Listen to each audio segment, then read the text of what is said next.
School college जो बनाए जाते हैं उनमें दुनियादारी की शिक्षा दी जाती है। कैसे समाज में रहना है, कैसे जीवन यापन करना है, कैसे धन दौलत कमाना है। लेकिन इंसानियत जिंदा रहे,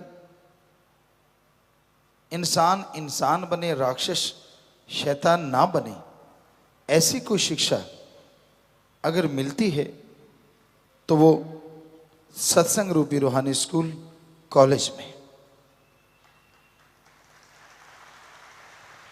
इस शिक्षा में इंसान को पीर फकीर शिक्षा देते हैं कि आप ओम हरि अल्लाह वाहिगुरु राम का नाम जपो,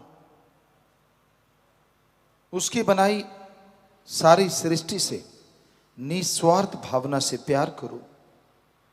तो जो संतों की बात सुन के अमल करते हैं उनके जीवन में जितने भी गम दुख दर्द चिंताएं होती हैं वो धीरे धीरे खत्म हो जाती हैं।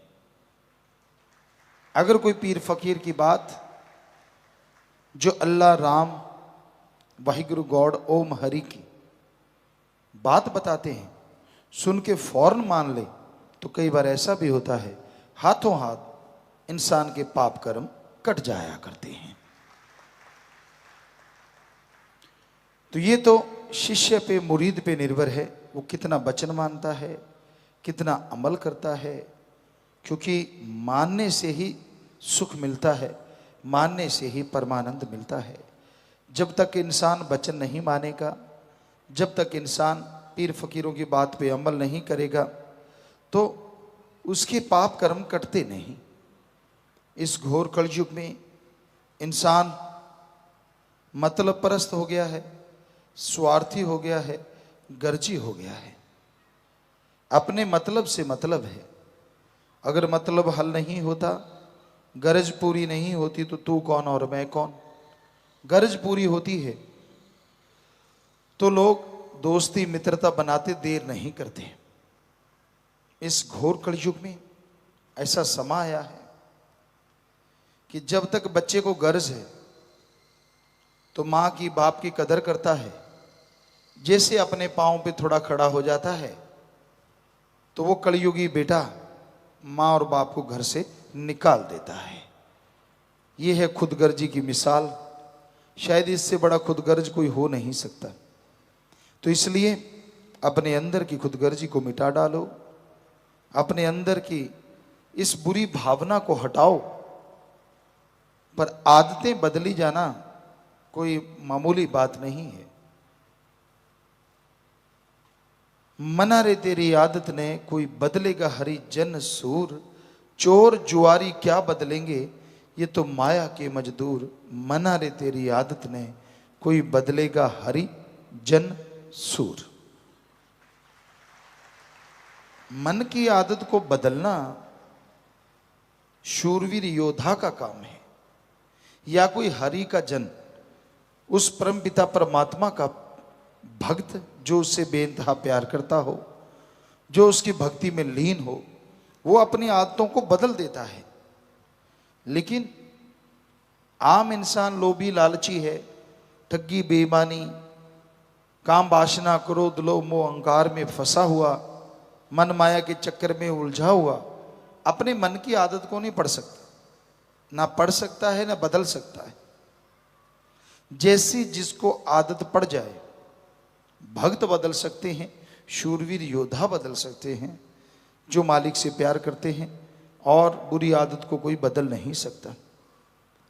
तो सत्संग में अगर आप आओगे, सत्संग में नाम गुरु मंत्र मिलता है, उसका अभ्यास करोगे तो आप अपनी बुरी आदतों को बदल डालोगे और हमेशा शांति चैन परमानंद से जीवन गुजारना शुरू कर दोगे।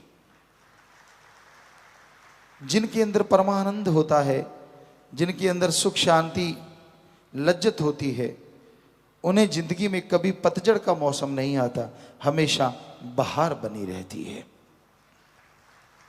तो आपका जीवन सुखमय हो, आपके जीवन में बहार हो, इसके लिए अति जरूरी है कि आप प्रभु का नाम जपा करें, प्रभु के नाम का सुमरन किया करें, भक्ति इबादत किया करें, क्योंकि प्रभु का नाम ही सुखों की खान है, प्रभु का नाम ही सुख शांति देता है, प्रभु का नाम परमानंद देता है। तो इसलिए लेट के बैठ के काम धंधा करते हुए आप सुमरन किया करो, आप मालिक से मालिक को मांगा करो, ताकि आपकी तमाम खुशियां पूरी हों और आप मालिक की कृपा दृष्टि के काबिल बनते चले जाएं। हर इंसान इस दुनिया में आवागमन से मुक्ति, जीते जी गम दुख दर्द चिंताओं से मुक्ति हासिल करने के लिए आया है। वो परमानंद, वो लज्जत, वो खुशियां जो लिख बोल के बताई नहीं जा सकती, उन्हें हासिल करने के लिए आया है। और इंसान चाहता भी है कि मुझे लज्जत मिले, मुझे खुशियां मिलें, परमानंद मिले, लेकिन चाहत पूरी करने के तरीके लोगों के गलत हो गए। लोग सोचते हैं अंधाधुंध दौलत कमाने से शायद सुख मिले, लोग सोचते हैं बड़े बड़े बंगले बगीचे बनाने से शायद सुख मिले, और ऐसा वर्ग भी है जो काम वासना में अंधा कामी कीड़ा बन जाता है और सोचते हैं लोग शायद विषय विकारों में परमानंद मिले। दूसरों के हक मार के खाना, दूसरों को नीचे गिराना, थोड़ी सी कोई बात होती है और लोग एक दूसरे को इतना नीचे गिरा देते हैं कि कुछ सोचे बिना समझे बिना, और खुद भी भोगते हैं, दुखी होते रहते हैं। पर वो सोचते तो यही हैं कि ऐसा करने से शायद हमें आत्मिक शांति मिले। तो ये सारे रास्ते ही गलत हैं। ऐसा करने से क्षणिक थोड़ी देर के लिए आनंद आ सकता है, लेकिन हमेशा का दुख, हमेशा का दर्द पल्ले पड़ जाता है और इंसान हमेशा दुखी रहता है, परेशान रहता है, गमगीन रहता है। तो अगर आप परमपिता परमात्मा को, उसकी दया में रहमत को पाना चाहते हैं, उसकी कृपा दृष्टि के काबिल बनना चाहते हैं, सारी लज्जतें, सारे आनंद, खुशियां लेना चाहते हैं, तो आप प्रभु के नाम का सुमरन किया करो। उसकी बनाई औलाद का भला सोचा करो, और भला कर दो तो मालिक आपका भला 100% करेंगे ही करेंगे। कई बार इंसान को दुख आते हैं, परेशानियां आती हैं मालिक की राह पे चलते हुए, पर उनकी परवाह ना करो। पता नहीं उसके बाद मालिक ने आपके लिए कितनी नियामतें, कितनी खुशियों के ढेर छुपा रखे हैं। सहना बड़ा मुश्किल होता है, कहना बड़ा आसान होता है। हर कोई कह देता है क्या बात है, लेकिन जो सह जाया करते हैं, जैसे पत्थर होता है, उस पे छेनी चलती है, तीखी होती है, हथौड़ी चलती है, उसे सहना पड़ता है, और सहते सहते कब कोहिनूर बन जाए कुछ कहा नहीं जा सकता। उसी तरह इंसान जब सहता है तो पता नहीं मालिक कितनी खुशियां, कितनी बरकतें बदले में बख्श देता है, वो तो मालिक जानता है या मुरीद जानता है।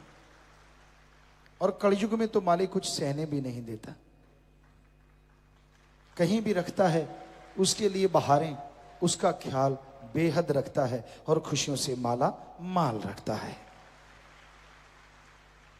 तो इसलिए सेवा किया करो, सुमरन किया करो, अपने विचारों को इधर उधर भटकाने की बजाय मालिक से लगा लो। महबूब या महबूबा चाहिए।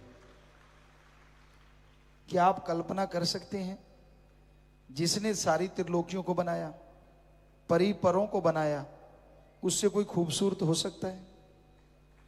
उससे सुंदर, उससे गुणवान नहीं हो सकता।